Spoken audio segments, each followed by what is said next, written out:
सांप भी काट दे और महामणि उस स्थान पे घिसा जाए तो जहर का प्रभाव खत्म हो जाता है। और इसके ऊपर मंत्र का प्रभाव से, मंत्र से भी जो सांप का जहर है वो दूर हो जाता है। परंतु वर्तमान कलिकाल में ऐसी विडंबना हो गई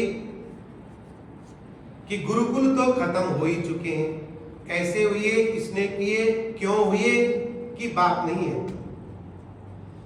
आज से 50-60 वर्ष पहले गुरुकुल हुआ करते थे और गुरुकुल में विधिवत दीक्षा सहित मंत्र दिया जाता था और उन मंत्रों का जब प्रयोग किया जाता था तो वो कारक भी होते थे और तारक भी होते थे, दोनों होते थे। परंतु समाज में ऐसी कुछ विडंबना न जाने कैसी आ गई, राजाओं द्वारा हुआ या सरकार के माध्यम से हुआ, परंतु गुरुकुल खत्म होने से अब जब गुरुकुल ही खत्म हो गए तो फिर मंत्र को, आजकल के बच्चों को मंत्र कौन दीक्षा देगा। भागवत महापुराण आदि आदि कथाएं सोशल मीडिया में बहुत सारे, उनमें कोई बिरला ही जो है जो सच्चे भाव से इस भगवान की दिव्य चरित्रावली को जो है कहते हैं। ऐसे लंपट आदि आदि उत्पन्न हो गए जो धर्मशास्त्र के को अपना हथियार मानकर जो है अपना एक अलग ही राज्य, अलग ही अपना भवन बनाने जा रहे। इसीलिए हर सनातनियों को चाहिए, हर हिंदुस्तानियों को चाहिए कि राम नाम का आश्रय ले। ऐसा अद्भुत ग्रंथ कि हमारे लकीर, ये जो माथे की लकीर में विधाता ने जो माँ के गर्भ से ही हमको ये लकीरें, ये हमसे नहीं बनती या हम नहीं बनाते, ये गर्भ से ही उत्पन्न होती है।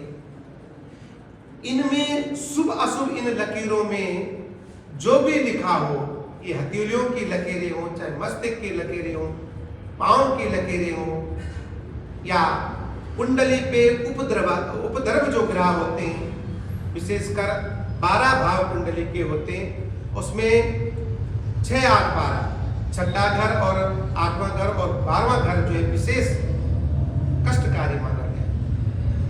तो इनमें, इन लकीरों में, इन उपद्रवी ग्रहों में जो हमारे साथ अनहोनी होनी होती हो, इस राम रूपी कुटी को, इस राम रूपी औषधि का अगर कोई पान करे तो जो हमारे विधाता ने जो लकीर लिखी हो, ऐसी जो हम अनहोनी या जिससे हमारा अनहित हो जाए, तो वो सब मिट जाते हैं।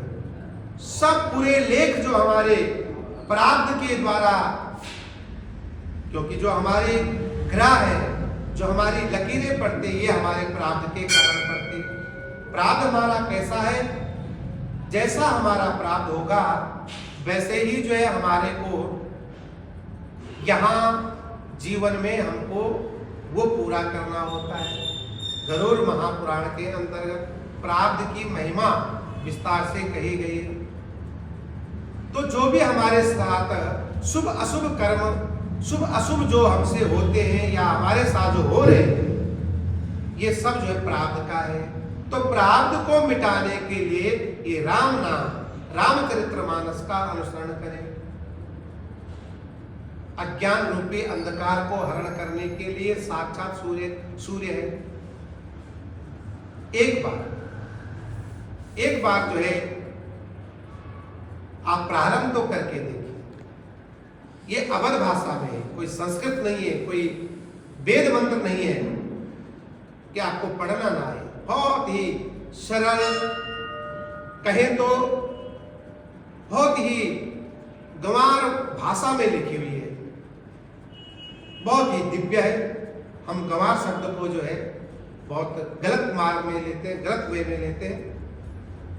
जो गांव में रहने वाला व्यक्ति है उसे गांव वाला कहते हैं, जो शहर में व्यक्ति रहता है उसे शहर वाला कहते हैं। तो जब शहर वाले को शहरी कहते हैं तो फिर गांव में रहने वाले को अगर गंवारा कहे तो इसमें अनुचित क्या?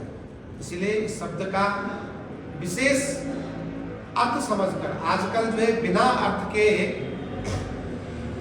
लोग अनर्थ कर देते हैं, अर्थ न जाने बिना अनर्थ कर देते हैं। तो ऐसा ये ग्रंथ जिसको पढ़ने से आपके जीवन में अनेक प्रकार के अंधकार जो है उसको उजाला की ओर ले जाता है, और सेवक बन के आप जपेंगे पढ़ेंगे तो आपको और भी फल मिलेगा। तुलसीदास जी इतना बड़ा ग्रंथ लिख रहे हैं, फिर भी अपने को सट कह रहे हैं, मूर्ख कह रहे हैं, मंदमती तक कह रहे हैं।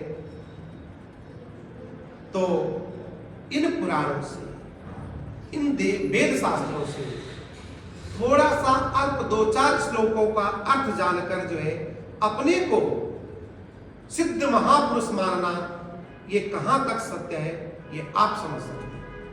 ये ग्रंथकार ही अपने को जो है भगवान के चरणों की धूलि समझ रहे हैं।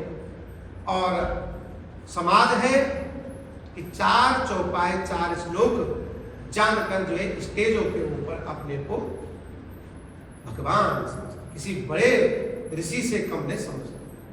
इसीलिए ये रामचरितमानस ऐसा है जो सेवक रूपी धान के लिए पालक करने में कौन कैसा है? मेघ है। मेघ जो है जैसे धान को बारिश से जो है उपजाऊ बना देता है, मेघ की एक बहुत बड़ी महिमा है। श्रावण के महीने आप देखें, किसी बंजर भूमि पे आपको ढूंढने से भी बीज नहीं मिलेगा, उतने जितने उस बंजर भूमि पे पेड़ पौधे उग आते हैं श्रावण के महीने। ढूंढ के देखे एक बीज नहीं मिलेगा। लेकिन मेघ ऐसा है श्रावण भादों का कि जो ऊषर जमीन है वहां पे कुछ नहीं जमा है, वहां पे श्रावण में भी जो है कुछ ना कुछ उग आता है। मेघ भी ये शक्ति है। तो आपके जीवन में अगर कुछ भी नहीं है, न धन आ रहा, न तन सुखी है, न मन सुखी है, कुछ भी नहीं है, तो अगर आप चाहते हैं कि आपके जीवन में भी मेघ बरसे, आपका जीवन प्रफुल्लित हो, आप तरक्की करें, आपका नाम हो, आपके खानदान का नाम, परिवार का नाम रोशन करना चाहते हो, तो भगवान की शरण अवश्य ग्रहण करिए। कर्म करना है, गीता कहती है कर्म तो करना है, पर कर्म करना है, कर्म ऐसा हो जो राम नाम से प्रारंभ